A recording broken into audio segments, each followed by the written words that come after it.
Praise the Lord. இந்த நாளிலும் கூட தேவன் நம்மோடு கூட இடைப்படும்படியாக கண்களை மூடி தலைகளை தாழ்த்தி ஒரு சிறிய ஜெபத்தை நாம் ஏறெடுப்போம். ஸ்தோத்திரம் அப்பா, ஆவியானவரே, உம்மை நன்றியோடு கூட துதிக்கிறோம் அப்பா. இந்த காலை வேளையில் கூட பரிசுத்த ஆவியானவரே, நீங்கள் எங்களோடு கூட இடைப்படுங்க ராஜா. உம்முடைய வார்த்தைகள் அப்பா இருபுறமும் கருக்குள்ள பட்டயத்தை போல அப்பா எங்களோடு கூட இடைப்படட்டும் ராஜா. எங்களை நீங்கள் உருவாக்குங்க. உம்முடைய அன்பு கரங்களிலே எங்களை தாழ்த்துகிறோம், எங்களை அர்ப்பணிக்கிறோம். இயேசுவின் மூலம் பிதாவே, ஆமேன், ஆமேன். இந்த நாளிலும் கூட தேவ ஆலோசனைக்காக தேவன் கொடுத்திருக்கிற வேத பகுதி நீதிமொழிகள் 28வது அதிகாரம் 20வது வசனம். நீதிமொழிகள் 28வது அதிகாரம் 20வது வசனம். உண்மையுள்ள மனுஷன் பரிபூரண ஆசீர்வாதங்களை பெறுவான். ஐஸ்வர்யவான் ஆகிறதற்கு தீ விரிக்கிறவனோ ஆக்கினைக்கு தப்பான். இது நமக்கு எல்லாருக்கும் தெரிஞ்ச ஒரு நல்ல அறிமுகமான ஒரு வசனம். உண்மை உள்ள மனுஷன் பரிபூர்ண ஆசீர்வாதங்களை பெறுவான். உண்மையாகவே தேவன் உண்மையாக இருக்கிறவர்களை அவர் ஆசீர்வதிக்கிறார். அதுவும் சாதாரணமான ஒரு ஆசீர்வாதம் இல்லை, பரிபூர்ணமான ஒரு ஆசீர்வாதத்தை தேவன் கொடுக்கிறவராக இருக்கிறார். அதை தான் நம்ம இந்த வசனத்தில் பார்க்குறோம். பரிபூரண ஆசீர்வாதங்களை பெறுவான் அப்படின்னு சொல்லிட்டு. அடுத்து பாருங்கள், ஐஸ்வர்யவான் ஆகிறதற்கு தீ விரிக்கிறவனோ ஆக்கினைக்கு தப்பான் அப்படின்னு சொல்லப்பட்டிருக்கு.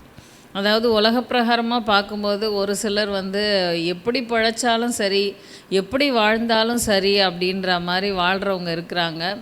அப்படி வாழ்ந்து முன்னேறவங்களும் இருக்கிறாங்க. அப்படி வாழ்ந்து முன்னேறவங்களுடைய அந்த முன்னேற்றம் தொடர்ந்து அப்படியே தான் போயிட்டு இருக்கா அப்படின்னா, திடீர்னு சடனாக ஏதாவது ஒரு காரியத்தில் அவங்க மாட்டி அசிங்கப்படுற அளவுக்கெல்லாம் போகுது. ஆனால் அவங்க அதை பற்றி கவலைப்படுறதே இல்லை. திரும்பவும் அவங்க ஒருவேளை அதிலிருந்து விடுதலையாகி வந்தால் கூட அதே விதமான ஜீவியத்தில் தான் அவங்க இருக்கிறாங்க. அதாவது அந்த ஐஸ்வர்யவான் ஆகிறதற்கு அவங்க தீவி இருக்கிறாங்க. அவங்க தீவி இருக்கிறதுனால அவங்களுக்கு எத்தனையோ ஆக்கினைகள் வருது. ஆனாலும் உணர்வு இல்லாதவர்களாக இருக்கிறாங்க. ஆனால் நம்ம தேவனுடைய பிள்ளைகளாக இருக்கிற நம்ம அந்த உண்மை அப்படின்ற ஒரு காரியத்தை நம்ம எப்பயுமே விடாமல் இருக்கணும். அதை தான் தேவன் நம்மக்கிட்ட விரும்புகிறாரு. லூக்கா 16வது அதிகாரம் 10வது வசனத்தில் நம்ம பார்ப்போம். லூக்கா 16வது அதிகாரம் 10வது வசனம். கொஞ்சத்திலே உண்மை உள்ளவன் அநேகத்திலும் உண்மையுள்ளவனாய் இருக்கிறான். கொஞ்சத்திலே அநீதி உள்ளவன் அநேகத்திலும் அநீதி உள்ளவனாய் இருக்கிறான். கொஞ்சத்திலே உண்மை உள்ளவன் அநேகத்திலும் உண்மை உள்ளவனாக இருக்கிறான் அப்படின்னு சொல்லப்பட்டிருக்கு. அதாவது நமக்கு இப்போ இருக்கிற சூழ்நிலைகளில் ஒருவேளை ஒரு பெரிய உயர்வு நமக்கு இல்லை, நம்ம அப்படியே ஒரு பேசிக் லெவலில் தான் இருக்கிறோம் அப்படின்னு கூட நீங்கள் யோசிக்கலாம். ஆனால் இந்த கொஞ்சத்தில் நீங்கள் எந்த அளவுக்கு உண்மையாக இருக்கிறீங்க அப்படின்றத ஆண்டவர் பார்க்குறார். அந்த கொஞ்சத்தில் நீங்கள் உண்மையாக இருக்கும் பொழுது அநேகத்தின் மேலே உங்களை அதிகாரியாக மாற்ற தேவன் வல்லமை உள்ளவராக இருக்கிறார். நம்ம போதகர் கூட ஆரம்பத்தில் அவங்க சொல்லுவாங்க, ஊழியத்துக்கு போன ஆரம்பத்தில் அவங்களுக்குன்னு பெரிய பொறுப்புகள் எதுவும் கொடுக்கப்படலை. அதனால் அந்த டீ டைமுக்கு எல்லாருக்கும் டீ ஊற்றி கொடுக்குறதும், அப்புறம் அந்த டம்ளர்ஸை வாஷ் பண்ணி எடுத்து வைக்கிறதும், இந்த ஒரு வேலையை கரெக்டாக செஞ்சிட்டு இருந்தேன் அப்படின்னு சொல்லுவாங்க.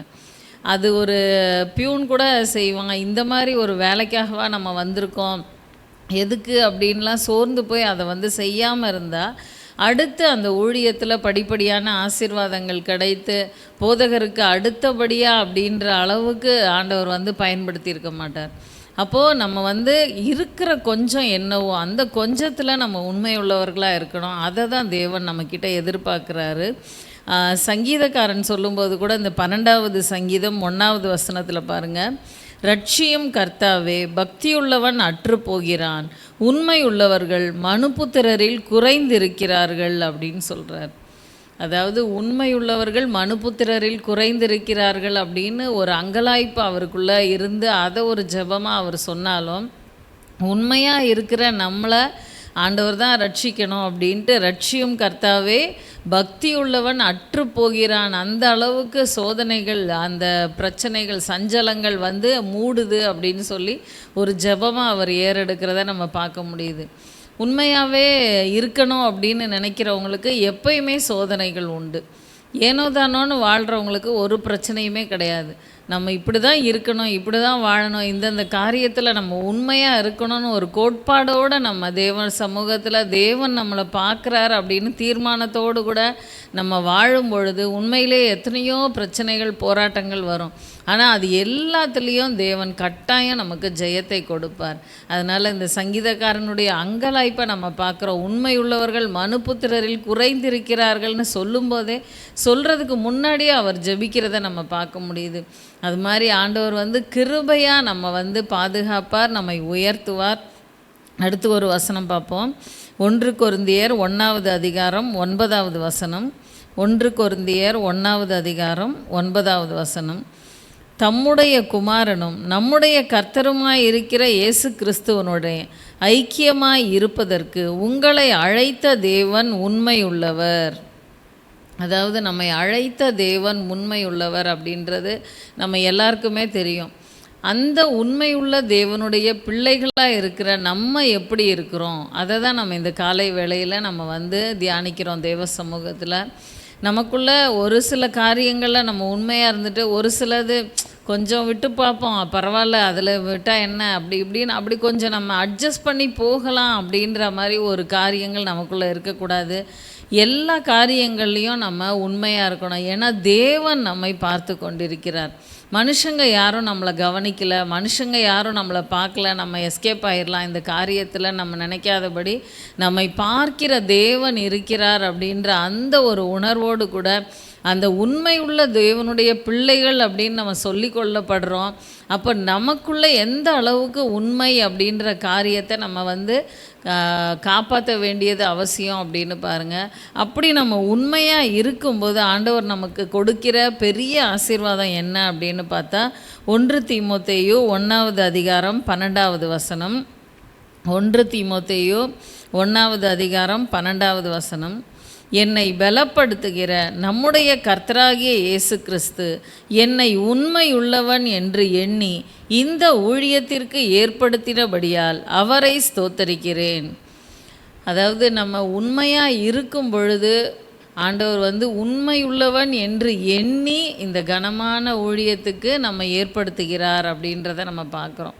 உலக பிரகாரமாக நம்ம உண்மையாக இருக்கும்போது தேவன் அந்த காரியங்களை கண்ணோக்கி பார்த்து அவருடைய பரம காரியங்களை நம்மக்கிட்ட ஒப்படைக்கிறார். நம்ம ஊழியம் செய்கிறதுக்கு நமக்கு தகுதி இருக்கா அப்படின்னா கண்டிப்பாக கிடையாது. நம்ம ஏதாவது ஒரு விதத்தில் நம்ம தவறிக்கிட்டே இருக்கிற நபர்கள் தான்.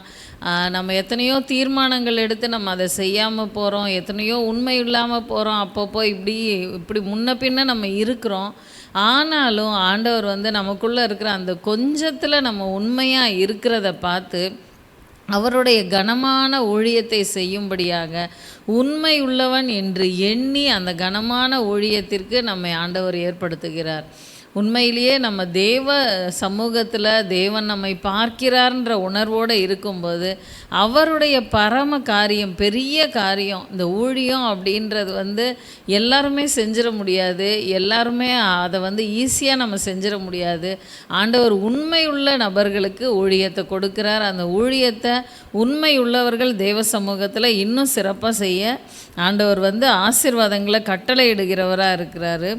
அடுத்து 1 தீமோத்தேயு 3வது அதிகாரம் 11வது வசனம். 1 தீமோத்தேயு 3வது அதிகாரம் 11வது வசனம்.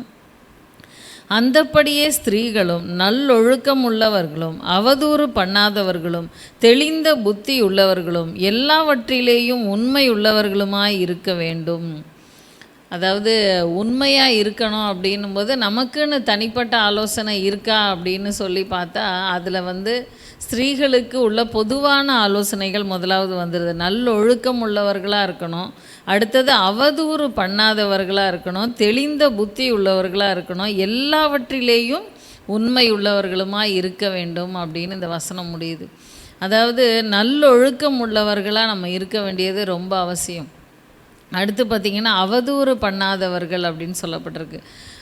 ஏதாவது ஒரு காரியத்தை குறித்து நம்ம கேள்விப்பட்டோன்னா அதை குறித்து ஒரு 4 பேர்கிட்ட பேசி அந்த ஒரு சின்ன ஒரு மேட்ரை பெருசாக அப்படியே ஊதி பெருசாக்கி அந்த மாதிரி பண்ணுகிற நபர்களாக அல்ல.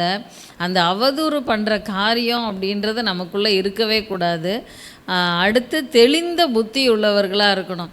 ஒருவேளை நமக்கு தவறான காரியங்கள் நம்ம காதில் வந்துச்சுன்னா கூட உடனே நம்ம அதை நம்பிட்டு அதை அவதூறு பண்ணி பரப்புகிறவங்களா இல்லை, தெளிந்த புத்தியோடு கூட அதை நம்ம கரெக்டாக எப்படி ஹேண்டில் பண்ணணும், இதை தேவ சமூகத்தில் தான் நம்ம ஒப்பு கொடுக்கணுமே தவிர மனுஷங்கிட்ட போய் இதை பரப்பி பிரயோஜனம் இல்லை அப்படின்னு நம்ம கொஞ்சம் நிதானித்தோன்னா அந்த மாதிரி அவதூறு பண்ணுகிற காரியம் நமக்கு வரவே வராது. அது மாத்திரம் இல்லை, எல்லாவற்றிலேயும் உண்மை உள்ளவர்களுமாக இருக்க வேண்டும் அப்படின்னு ஆண்டவர் சொல்கிறார்.